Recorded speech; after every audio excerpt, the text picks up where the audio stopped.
suis né de parents originaires du Tampon.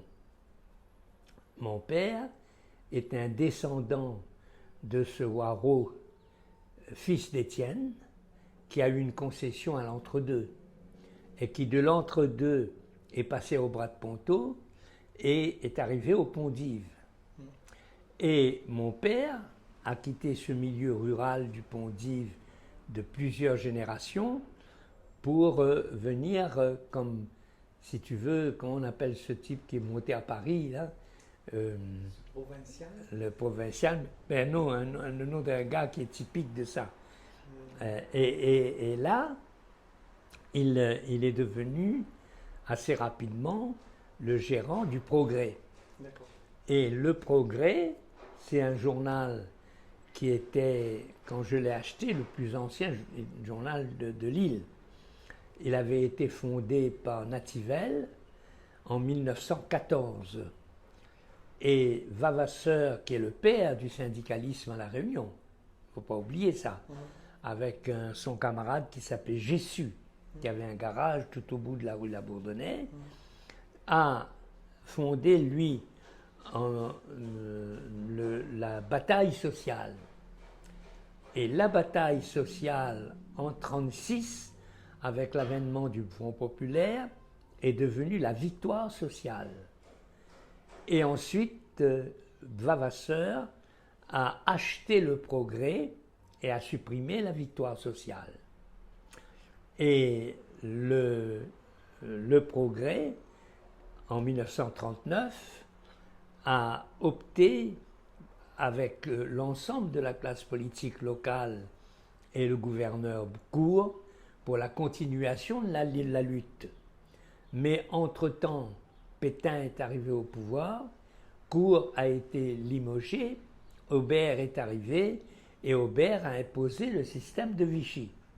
Mais le Progrès est resté gaulliste. Et le Progrès, avec Vavasseur, avec Louis Masse, avec Winsan, avec Revest, avec Meunier, était un foyer du gaullisme pendant la guerre, avec toutes les prudences qu'il fallait. Et la départementalisation, le Progrès a dit qu'il fallait adapter. Et il n'était pas toujours d'accord avec la façon dont la départementalisation s'est faite. Moi, j'ai grandi là-dedans. Moi, j'ai grandi dans ce milieu-là. Si tu veux, quand j'allais au lycée, à l'école, à midi, à 11h, j'entrais à la maison pour manger et je repartais à 2h, mais je m'arrêtais toujours au Progrès qui était dans la rue Labourdonnais. Là, le local est encore là. Et là, Vavasseur était entouré de tous les gens que j'ai cités là, pour préparer le journal du lendemain. Et j'allais dans l'atelier où il y avait les typographes, où il y avait le prot. Le prot, c'est celui qui corrige les copies.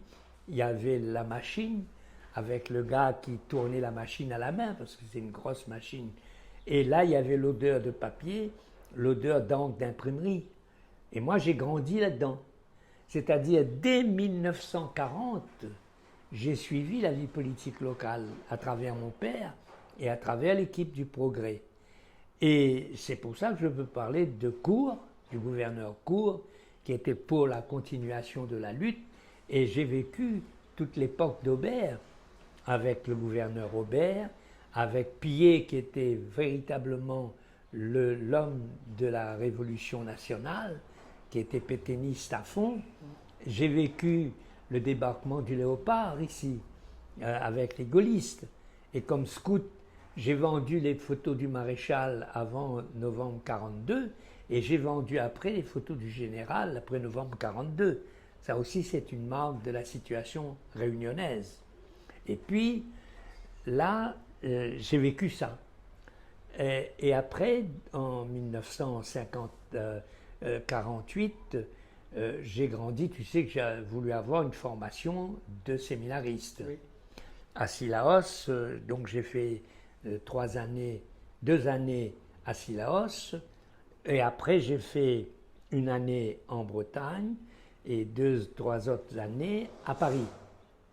Et à Paris, j'ai eu la chance de découvrir un vieux curé spiritain qui était historien et c'est lui qui m'a fait découvrir la Réunion. C'est à Paris que j'ai découvert que j'étais un Réunionnais. Ok. Tu vois? Parce qu'ici, on était dans le contexte franco-français, même si on se battait pour la Réunion. Avec les gens du progrès, on se battait pour les problèmes réunionnais. Mais dans le cadre, on était franco-français. Avec ce curé, on découvre la Réunion.